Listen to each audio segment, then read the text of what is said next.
Xin cho con làm chứng nhân giữa cuộc đời này không ngại ngần. Xin cho giới trẻ chúng con yêu thương người và biết dấn thân.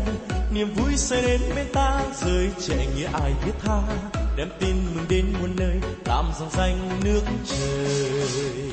Xin mẹ luôn đồng hành với chúng con, cho con biết yêu thương anh em mình, để nhờ dấu chỉ yêu thương và cho con biết khiêm nhường.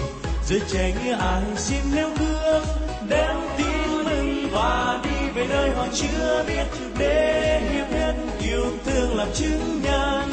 Giới trẻ là hình ảnh của Chúa Kitô và đẹp hơn khi con là chứng nhân. Đôi tay dang rộng mở ra để cùng sẻ chia những vui buồn.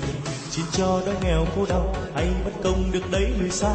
Ngày mai hạt giống đơm hoa, chính lòng nhiệt tình dấn thân, cho con làm đuốc tình yêu và vươn lên giữa đời.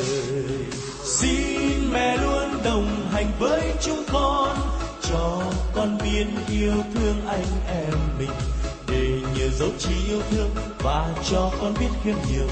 Giới trẻ nghĩa ai xin nêu gương, đem tin mừng và đi về nơi họ chưa biết, để hiệp nhân yêu thương làm chứng nhân. Giới trẻ là hình ảnh của Chúa Kitô và đẹp hơn khi con là chứng nhân.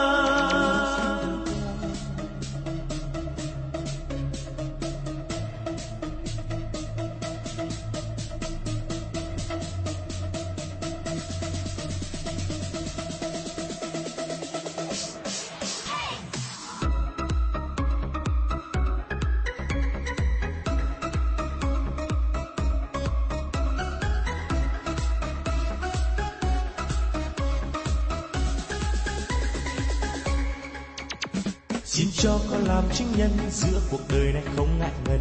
Xin cho giới trẻ chúng con yêu thương người và biết dấn thân. Niềm vui sẽ đến bên ta, giới trẻ nghĩa ai thiết tha, đem tin mừng đến muôn nơi, tạm dòng danh nước trời. Xin mẹ luôn đồng hành với chúng con, cho con biết yêu thương anh em mình, để nhờ dấu chỉ yêu thương và cho con biết khiêm nhường. Giới trẻ nghĩa ai xin nêu gương, đem tin mừng và đi về nơi họ chưa biết, để hiệp nhân yêu thương là chứng nhân. Giới trẻ là hình ảnh của Chúa Kitô và đẹp hơn khi con là chứng nhân. Xin mẹ luôn đồng hành với con, để con yêu thương, để biết khiêm nhường. Con nguyện cầu và con nêu gương, vì tình thương con sẽ ra đi.